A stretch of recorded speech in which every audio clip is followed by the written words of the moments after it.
start this lecture 36 with a thought process from rocket scientist Hermann Orbit, who had given a statement in way back in 1923. He had told that the rockets can be built so powerful that they would be capable of carrying a man aloft, right. That means aloft means basically floating, right. So, if you look at that time, people were having knowledge of rocket, but that was too tiny to really do anything. And if you go back to the history, Indians and Chinese were basically good at making rocket and using for warfares also.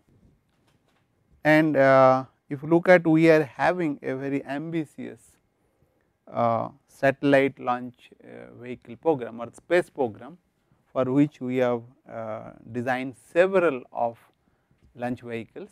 Of course, the latest one is the GSLV, that is geosynchronous satellite launch vehicle. If you look at these rocket vehicles, what you can note here, that means these are all rocket 1, 2, 3, 4 like that, these are the nozzle. If you look at this rocket is known as strap-on rocket motors, right. And this central one is having several stages, like in the generally the initial stages will be booster, and also the strap-on will be also for the booster rocket. Booster means whenever you start from the ground, you need to overcome a lot of inertia, right. For that you need to give a very high level of thrust, right.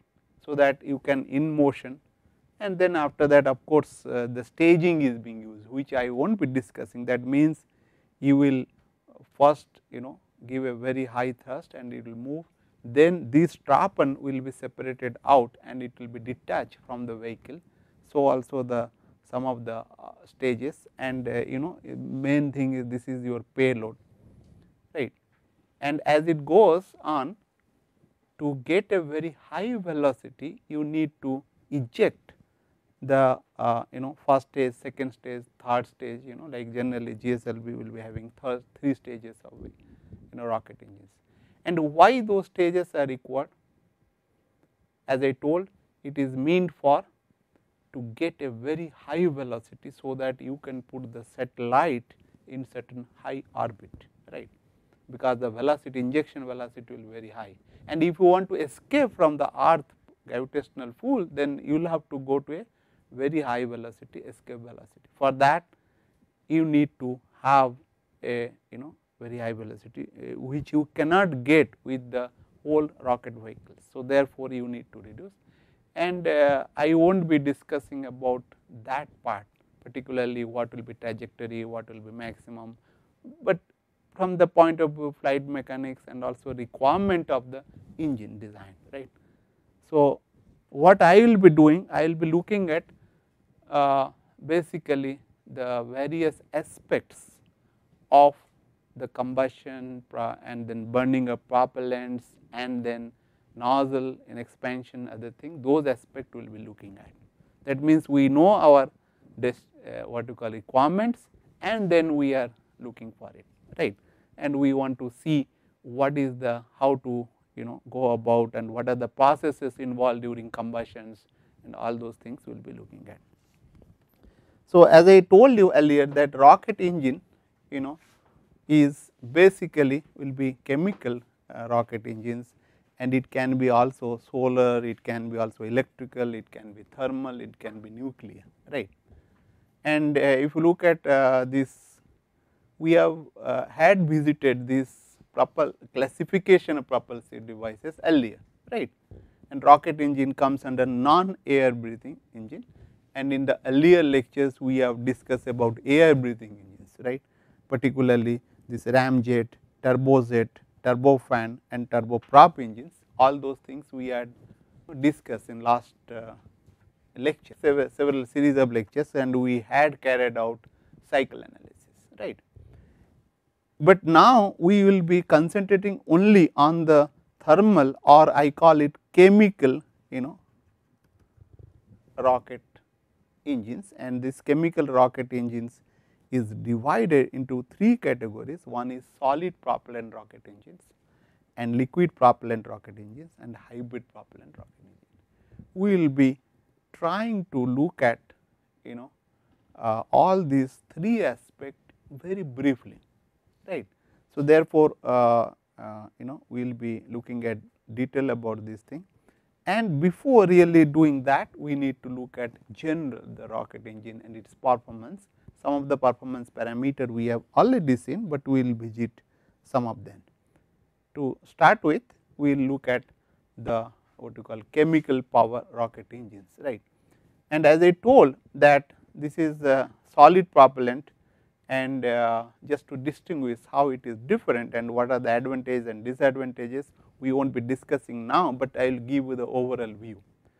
Like if you look at solid propellant, is basically it is ignitable and self sustaining fuel. That means you can ignite, once you ignite, you can't really stop it, it is difficult generally solid rocket engine. However, that means it is difficult to extinguish the flame, right, and it will be have a lower performance than the liquid rocket engines and low specific impulse. What is the specific impulse we will be defining, right, and all those things. Keep in mind that the simple, and it is quite simple and no moving parts, like unlike your liquid propellant engine where there will be some moving parts, we will see that.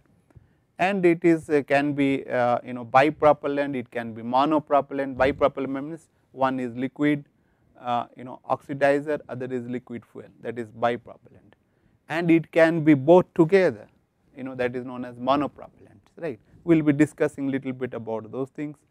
And if you look at it is 2 liquid propellant, as I told, it is bipropellant, and the high level of combustion efficiency, order of 99% efficient you can get, because it can mix the liquid and then vaporize and very easily, unlike a solid which is difficult to burn, like.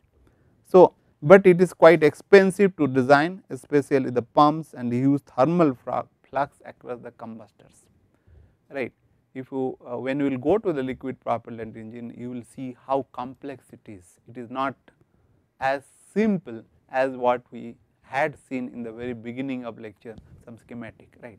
That is not that simple, but it is quite complex.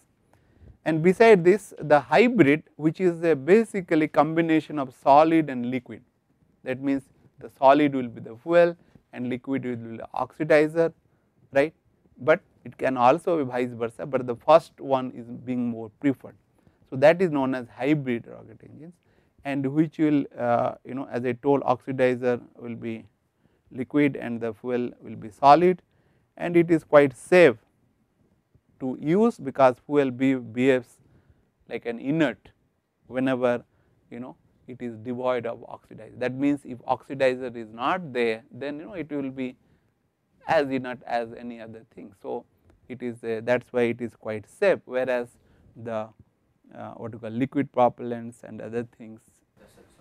Any example of such solid propellant? Solid propellant we will be looking at like there will be double base propellant and then composite propellants, all those things we will be looking at that, right.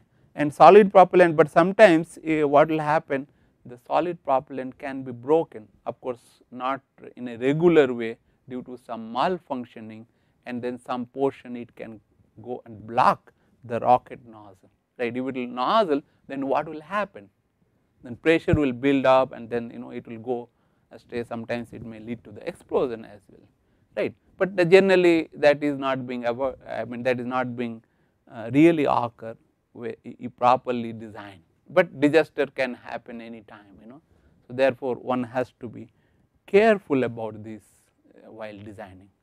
So, if you look at this is the basically I have given some overall view of the chemically power rocket engine, which can be broadly divided into solid propellant engine, rocket engine, liquid propellant rocket engine, and hybrid rocket engine.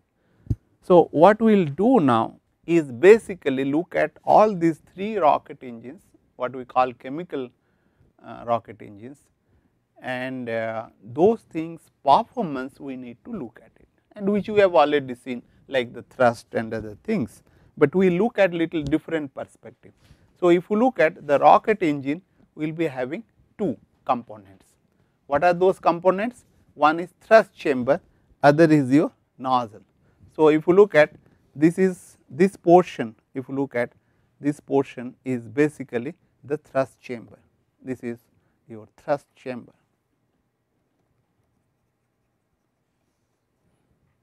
And this is your nozzle, right, which is given nozzle. Like see, there are two components, one is thrust chamber, right, what we call combustion chamber, right, and other is your nozzle. Nozzle generally conversion diversion nozzle is being used, unlike your toy rocket what we use in Diwali and other thing, it will be having not any conversion diversion, a simple hole will be there. You might have seen when you might have played during your childhood about rocket what we call toy rockets for the for the firecrackers kind of thing, right.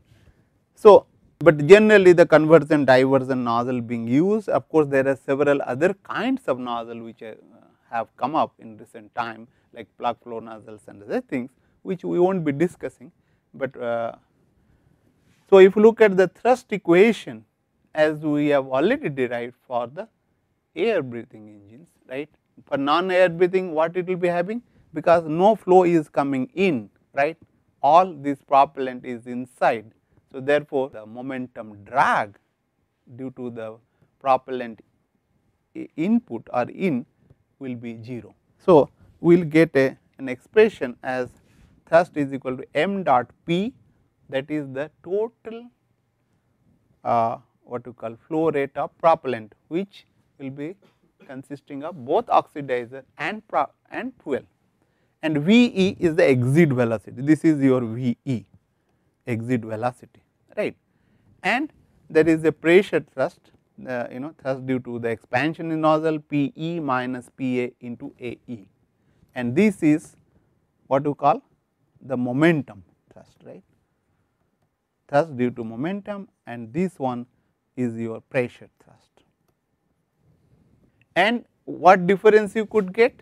The difference is there, that is the drag, right, inlet momentum drag is 0 in this case, right, but whereas in the air breathing engine the thrust will be basically for air breathing engine,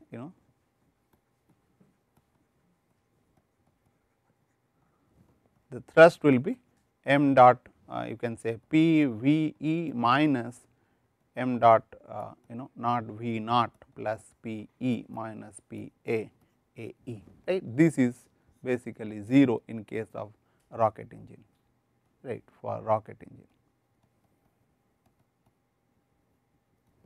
So, therefore, that comes around to be here. Now, when we thought about this thing, and we know very well that when nozzle is fully expanded, that is P e is equal to P a, we will get the maximum thrust, right. So, that is the maximum thrust will be equal to m dot P V e, and if you look at this thrust, whether it is having a pressure component or the pressure change in the nozzle, or when it is fully expanded, it will be dependent on what? This thrust will be dependent on altitude, right, is not it, because your V e will be decided by the what pressure it will be. That means, this P a, this is P e, but P a, which is the ambient air, it will be dependent on the altitude. As you go along the height of along the altitude, so it is the pressure goes on decreasing, right, is not it.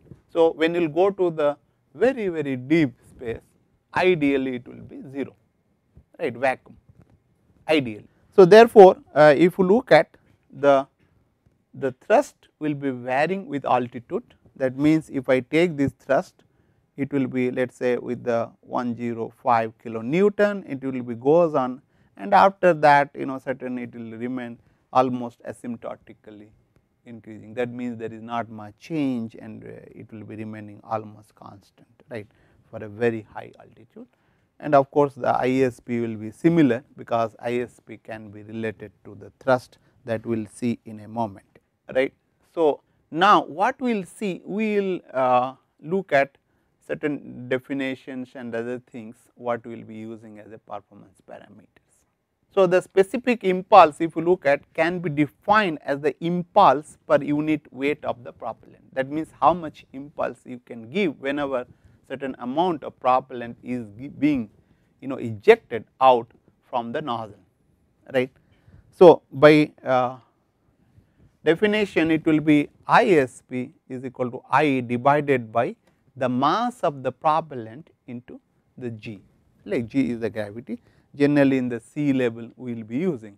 So, if you look at ISP, I can what is this impulse? Impulse will be thrust integrated over the time, that is from 0 to the TB, this is the burning time. Burning type of what? Burning type of propellant, right, whatever it is, right. And then, and what is this MP? MP is the total propellant being burned during this time, what you call during the time 0 to TB, or the duration of the burning, right. So, then MP will be m dot P dt integrated over the 0 to TB, time the integrated over the time 0 to TB. So, if you look at I will be, if I put this thrust expression without considering the pressure component, right, that we are doing, or I can say, I can write down this thrust as M P V E plus P E minus P A A E is equal to m dot P V equivalent, right. This is equivalent velocity, which has taken care of this term also, right. So, if you put that thing m dot P, and then if I say that this V equivalent is not changing over the time, is it really possible? It is not really possible when it is moving, because your PE and PA will be changing, but you can assume that variation except at the initial stage, and rest of the time it is not varying, as you have seen that thrust is not changing along with altitude of certain this thing, right, we have seen in the last slide. So, if we assume that, then you can say it is not changing much, but in real situation it will not be, it will be some finite change, okay. So, therefore, I can write down this m dot P dt will be nothing but MP, that is total propellant of mass, right. And then I can write down ISP will be, when I substitute these values over in equation, this what I am getting, instead of this I will get M P V equivalent. So, this is cancel it out. So, I will get ISP is V equivalent by G, and if I put the definition of this thrust into m dot P, I will get ISP is basically proportional to thrust and inversely proportional to the mass flow rate of propellant through the nozzle, right. And of course, the G is the gravity what we take in the sea level, right, but when you take to other places you can also do that, right. So, this is a one ISP, but there is another where people do not consider G even, right, okay. And if when you consider the G, then the unit of this ISP will be in second, right, this will be in second, yes or no, right. If you look at, this is the thrust, thrust is the force, Newton, right, Newton means kg and meter per second square, right. If you look at, let me write down here, this will be kg meter per second square, and this is kg per second, right, and into this is meter per second square. So, this is, you will cancel it out, kg cancel it out, and this is nothing but your second, right. So, the ISP is in second, provided you are using G, otherwise it is not, right. So, in some book you may find it has not considered G, because if you go to the space, what G you will consider, that is the, that is why some people use with certain unit, but mostly it is used as a, you know. So what is V equivalent? Once again, V equivalent, what I am saying that this total MP, that means V equivalent will be, I can write down here, V equivalent will be VE plus PE minus PA A equivalent divided by m dot P, that is my V equivalent, right. So, I can say this is the equivalent, and when PE is equal to PA, this is nothing but exit velocity is same as the V equivalent, right. That is just from that expression, right. So, of course, I have already talked about this, V equivalent is assumed to be constant, and of course, during this burning period, and TB is the burned out time. Burned out time means whatever it has taken to burn. Of course, it is being very much used in case of a solid propellant, but in liquid you can till it, you close the valve, it will be that way, or till you terminate the operation. ISP, keep in mind that ISP does not depend on the flight velocity, right, because your thrust is not depending on flight velocity. So, therefore, ISP will not be depending on the flight velocity, right, it is a very simple one, right. So, but ISP indicates the performance of the rocket engines. Whenever we talk about performance of rocket engines, we always use the ISP, and ISP with G, of course, mostly, but nowadays people are, using without G, that is thrust divided by m dot P, right, which will be having the unit of what to call, that is like if I multiply it by this meter per second, it will be in that unit, or you can say Newton per kg per second, you can say unit. You got ISPH thrust upon m dot Pg. You see that what I am doing, like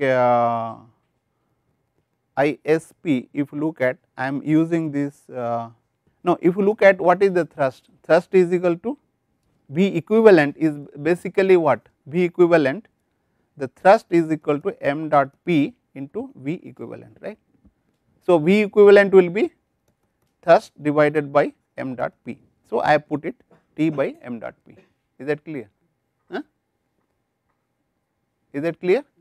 So, if you look at, let us look at the ISP of various solid propellant, liquid propellant and hybrid propellant kind of engines, right. ISP will be 2 and the solid propellant rocket engine will be varying from 200 to 310, and whereas the liquid will be having little higher values 300 to 460, and hybrid of course 300 to 500, but generally people consider the ISP of the hybrid engine is between the solid and liquid, it is rather lower than the liquid, right, but some people are claiming it is even beyond that, that is again not very clear, but generally the ISP of hybrid engine will be in the range of liquid rocket engines kind of thing, but particularly it is lower than the cryogenic engines, right, but higher than the other engines.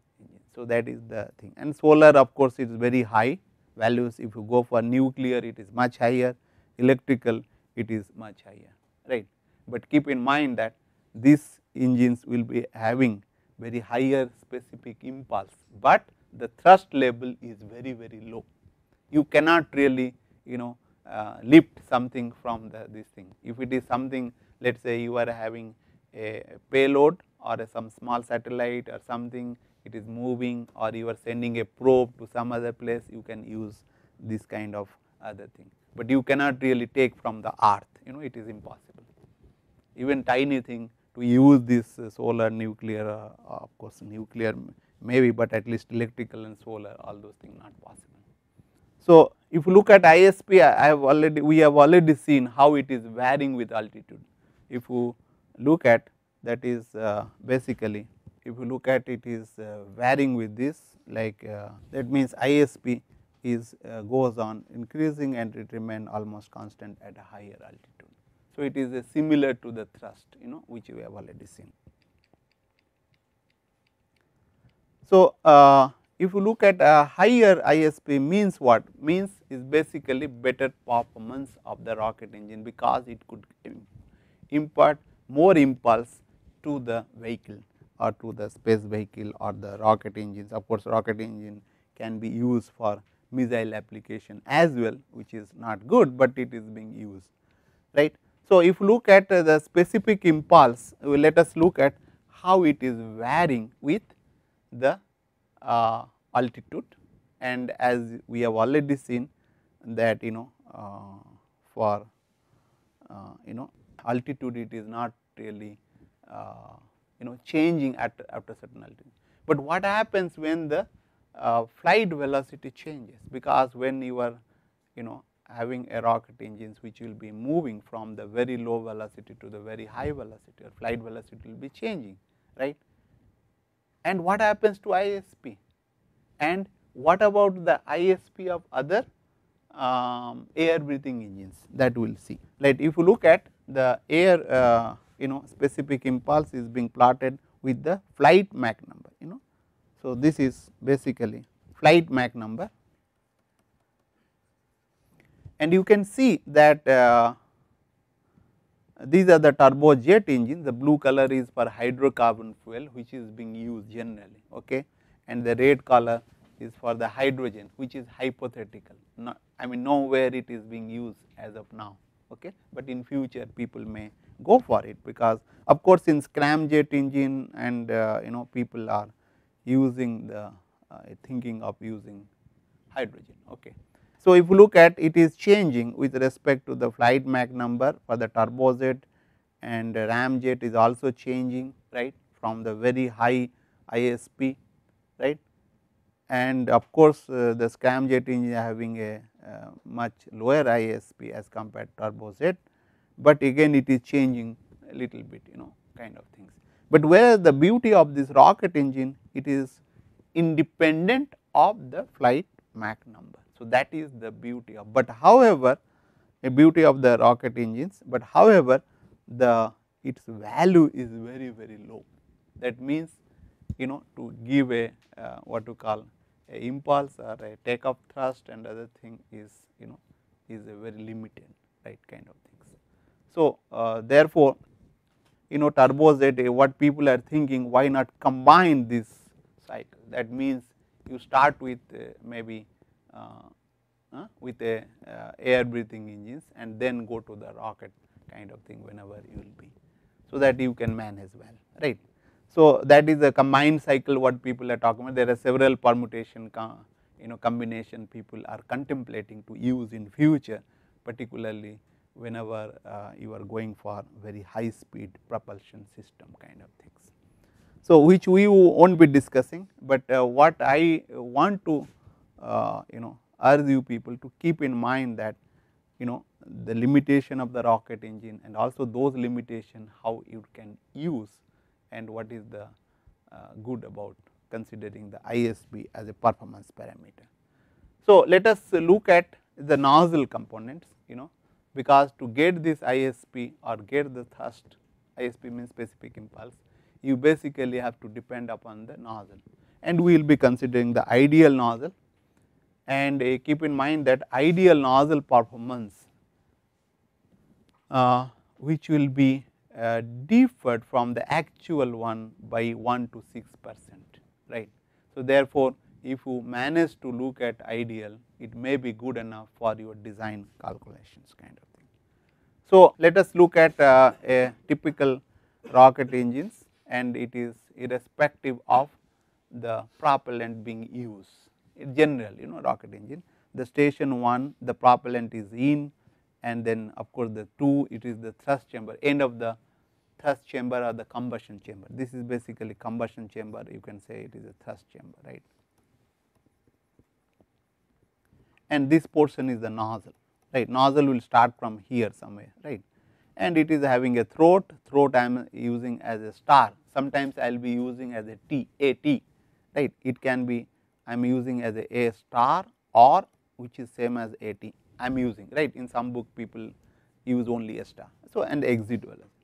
Now, what we will do? We will be basically looking at the assumption we will make. What are those assumptions we are saying? We are saying this is quasi one dimensional steady inviscid and adiabatic flow, actually if you look at the flow will be in these directions, if from the nozzle it will be like that, but what we are assuming the flow is basically in this direction, right.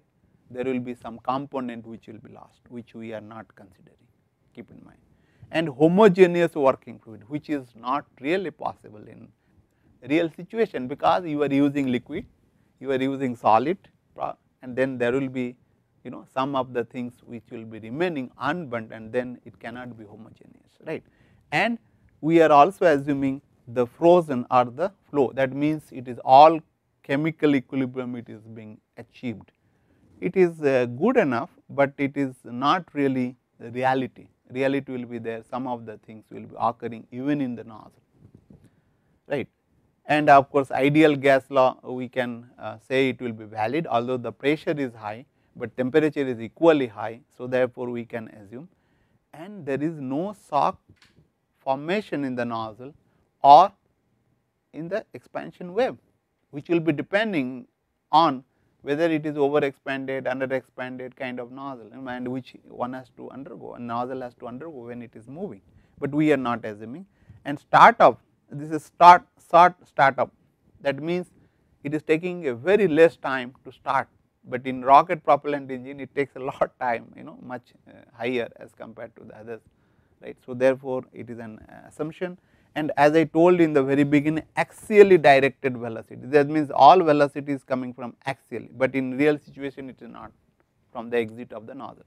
So, therefore, with this we will just apply the first law of thermodynamics between station 1 and station 2, we will get STT2 is equal to ST1 plus delta SC, that means heat of combustion, right, add in. And we are assuming the change in kinetic energy, change in potential is 0, steady flow process, all those things, where no work being done, right. So, those assumptions we have already made. So, it will be coming to that. So, if you divide this thing and by Cp, because I will assume that Cp is not changing with temperature, but which is not a really good assumption. You know that Cp will be varying if it is like a cold kind of thing, and it is a hot and the temperature very much, but in case of a solid propellant, if you look at steady state, it will be also equally hot, right. So, therefore, one can assume that it is not varying. So, that is an assumption. So, if you look at, if I look at this process as a TS diagram, it will look like that you are here and heat being added, right, this heat, and as a result the temperature will goes up, and this heat being delta SC divided by Cp. Keep in mind that here we are assuming combustion efficiency should be 100%, which is not true in the real situation. So, then it will be expanded, right, in a nozzle from 2 to E, and you will get the thrust, right.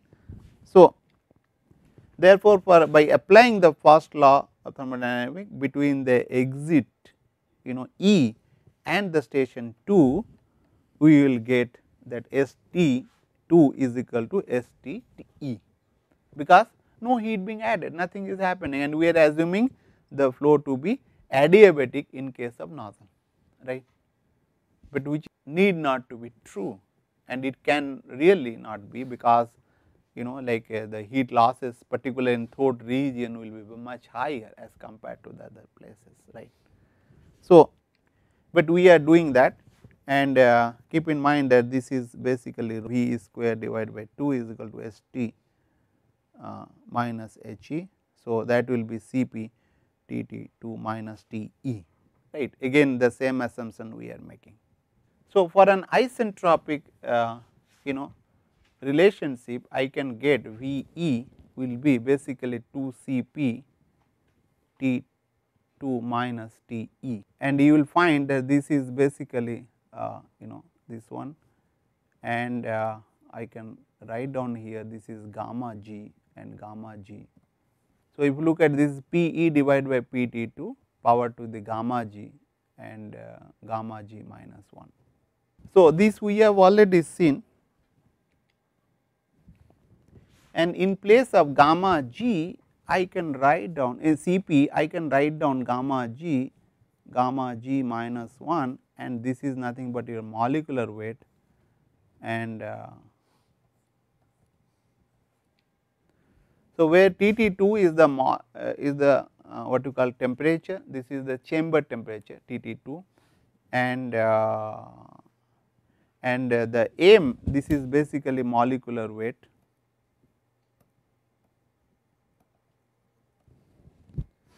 right. So, from this what you can learn is that if I want to have higher VE, what I will have to do?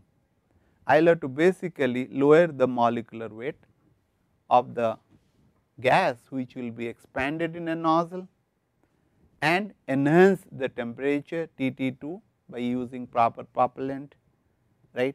And of course, the this portion is which will tell me Pe by Pt2 will tell me how far it is. That means, when Pe is becoming smaller, right, Pe is decreasing, what will happen? This term goes on decreasing, right.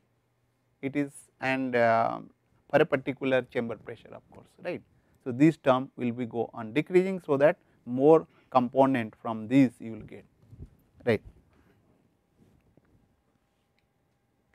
So, for if you look at this is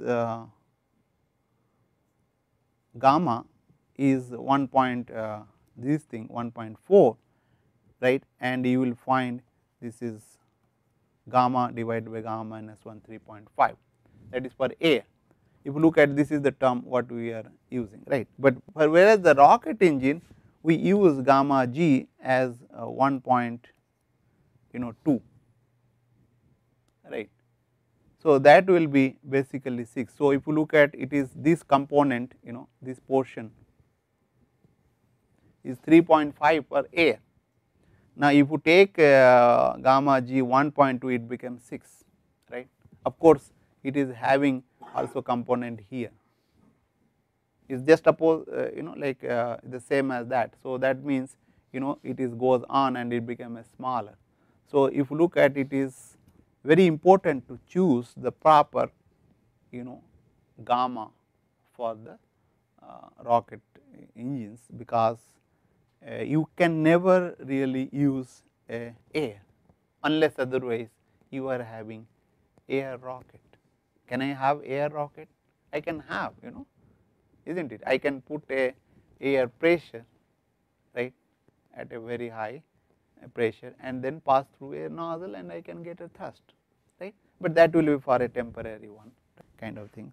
So, depending upon what capacity. So, if you look at this is Pt by Pe, and that is the ratio, and for a certain values V attains a maximum value. That means, if this will be infinity, right, when Pe is equal to 0, then Pt2 by Pe will be infinity. That means, other way around, if you look at Pe by Pt2 will be 0, is not it. So, if it is 0, this term will be 0, right, and then only 1 will be there. So, then Ve will attain a maximum values, that is Ve to I think Ve maximum will get root over 2 G Ru, this is not G, this is gamma G and gamma G minus 1 molecular weight and Tt2. So, what it indicates? Indicates that the maximum exit velocity will be dependent on what? The temperature, it will be dependent on, of course, this gamma value, which is for a particular propellant system, it will be same, is not it? You can take average. Keep in mind that it is not really the same when it is expanding in a nozzle, but we are assuming it to be constant, right. When the gas is expanded for the same propellant, right, the gamma g will be changing because temperature is changing, right. So, therefore, that changes will be something maybe 6 to or maybe 4 to 6% kind of thing, right. Right. So, therefore, if we assume this gamma is will be same, then naturally it will dependent on the chamber temperature or the what you call thrust chamber temperature Tt2, and higher it will be Tt2 will be higher, the Ve will be higher, and if Ve is higher, then naturally ISP will be higher for a same kind of system, and if the molecular weight is lower, then what happen, Ve this also goes up, right, and for that you will be using lighter propellants, particularly for hydrogen and oxygen, like hydrogen is considered as a better fuel because it is much lighter. So, now having done this thing, we need to now look at the which is affecting the thrust, right. We will be defining a thrust coefficient, right. Let us recall the thrust equation which we have done already, looked at it, m dot p and Ve plus Pe minus Pa Ae, right. And in rocket engine, generally the nozzle is choked for most of the time, except what, except maybe in the beginning, right, because it cannot be choked, right, it will be, and after certain time it gets choked, and once choked, then you cannot really change it unless you change the pressure, right. You cannot change the mass flow rate of the propellant which is passing through the nozzle, right, unless you change the pressure, upstream pressure, that means combustion chamber or the thrust chamber pressure. So, the expression for the choked mass flow rate can be written as m dot p is equal to m dot star, that I am saying is basically corresponding to the choked condition, star is choked condition, and Pt2 A star root over gamma divided by R Tt2 into 2 plus gamma plus 1 power to the gamma plus 1 divided by 2 gamma minus 1. This we had derived in the very beginning of the class, in the first few lectures, particularly when we are discussing about compressible flow. Now we will be using it, right. So, if you look at, we have already derived, this is gamma kind of things, right, gamma, and we have already derived here gamma minus 1, we have already derived the Ve, right. So, what we will do, we will particularly use this equation 13 and 11 and in the equation 1, club all those things together, right. So, if you look at what I am doing, basically this m dot p, that is the under choked condition, keep in mind the choke condition, it is like this is from here, right, and this portion is from here, and of course, this is your pressure thrust. That means the thrust can be expressed in terms of this, right, and keep in mind that this we are doing for for both under expanded, over expanded or fully expanded, because we have not made any assumption in there, only assumption we have made till now that nozzle is choked, right.